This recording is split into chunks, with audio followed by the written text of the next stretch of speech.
Assalamualaikum warahmatullahi wabarakatuh. Perkenalkan, nama saya Alam Syah. Saya merupakan peserta Laksar tahun 2022 dari Angkatan 59 kelompok 2 dengan nomor absen 13 yang berasal dari OPD BKP SDM Kabupaten Karo. Kali ini saya akan membawakan podcast ringan monolog mengenai manajemen ASN dan penerapannya di dunia kerja, khususnya di dunia kerja ASN ataupun instansi pemerintahan. Maka daripada itu, semoga podcast saya ini dapat menjadi manfaat bagi kawan-kawan sekalian. Oke, marilah kita dengarkan podcast saya kali ini. Pada tahun 2018, dalam siaran televisi acara Kompas Pagi menyiarkan berita adanya ASN yang dimarahi oleh Wakil Wali Kota Banjarmasin saat melakukan sidak karena bermain handphone saat bekerja. Ini sungguh menjadi citra buruk bagi seluruh ASN, di mana seharusnya ASN menjadi pelayan publik. Kasus yang seperti itulah yang nampaknya mendukung terbangunnya citra negatif dan digeneralisir pada semua aparatur sipil negara. Kita sebagai ASN sebaiknya memahami kembali konsepan manajemen ASN yang perlu diterapkan dalam dunia kerja dan dapat diterapkan dalam kehidupan sehari-hari juga.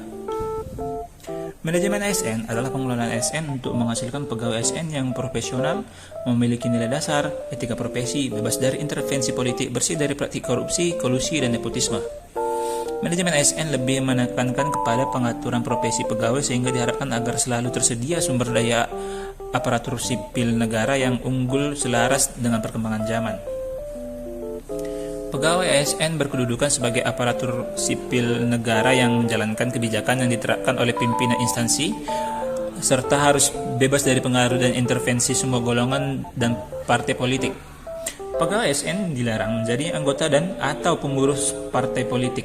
Selain untuk menjauhkan birokrasi dari pengaruh partai politik, hal ini dimaksudkan untuk menjamin keutuhan, kekompakan, dan persatuan ASN, serta dapat memusatkan segala perhatian, pikiran, dan tenaga pada tugas yang dibebankan kepadanya. Ada 3 peranan ASN. Yang pertama, itu sebagai pelaksana kebijakan publik, yang dimana ASN bertugas dan berperan untuk melaksanakan kebijakan yang dibuat oleh pejabat pembina kepegawaian sesuai dengan ketentuan peraturan perundang-undangan. Harus mengutamakan pelayanan yang berorientasi pada kepentingan publik. Yang kedua, sebagai pelayan publik, ASN bertugas dan berperan untuk memberikan pelayanan publik yang profesional dan berkualitas.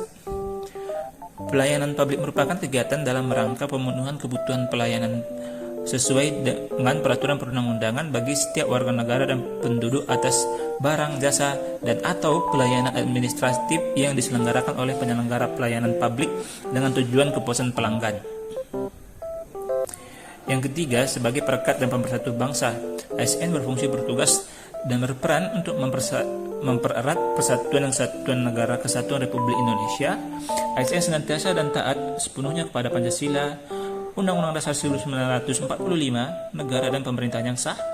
ASN senantiasa menjunjung tinggi martabat ASN serta senantiasa mengutamakan kepentingan negara daripada kepentingan sendiri, seorang ataupun golongan.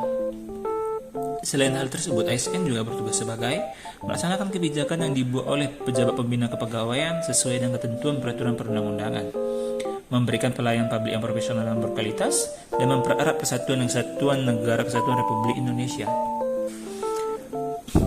Presiden Republik Indonesia resmi meluncurkan Core Values berakhlak, dan hal ini merupakan gambaran dari kode etik dan kode perilaku ASN serta employer branding ASN, bangga melayani bangsa. Presiden Joko Widodo menegaskan setiap ASN harus memegang teguh satu nilai dasar dan semboyan yang sama untuk mendukung percepatan transformasi ASN. Berakhlak itu sendiri terdiri dari yang pertama, berorientasi pelayanan. Ini seperti berkomitmen memberikan pelayanan prima demi kepuasan masyarakat, tidak semena-mena dalam melayani dan selalu melayani dengan sepenuh hati dan selalu menebar senyuman kepada masyarakat yang datang untuk berkonsultasi mengenai hal apa saja mengenai pekerjaan yang kita jalani. Yang kedua itu akuntabel, bertanggung jawab atas kepercayaan yang diberikan, karena sejatinya amanah itu diberikan bukan diminta. Jikalau kita diberikan sebuah amanah, berarti tandanya kita dianggap mampu untuk menjalankan amanah tersebut. Maka daripada itu, bertanggung jawablah secara sepenuh hati dalam menjalankan amanah tersebut. Yang ketiga itu kompeten, terus belajar dan mengembangkan kapabilitas. kita melihat bahwasanya perkembangan zaman teruslah maju, yang dimana seiring perkembangan zaman itu, perkembangan diri dan kemajuan diri juga harus ditingkatkan dengan cara membaca, belajar bahasa asing untuk dapat terus mengikuti zaman yang terus maju tanpa pernah untuk mundur gitu. Yang keempat itu harmonis, saling peduli dan menghargai perbedaan.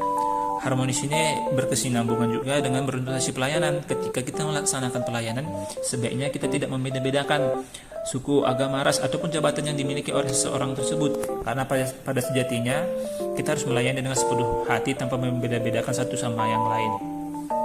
Yang kelima itu loyal.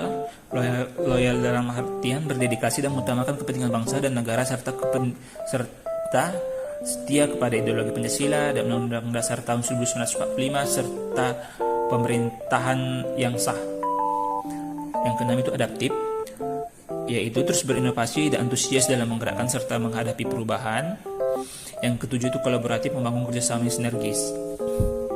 Sebagai relevansinya di instansi yang saya tempati yaitu BKPSDM Kabupaten Karo, khususnya di bidang kepangkatan dan berkala, dalam melayani pegawai yang ingin melengkapi berkas kenaikan pangkatnya, saya sebagai pemegang amanah tidak boleh cuek, jutek, dan sembrono dalam melayani pegawai.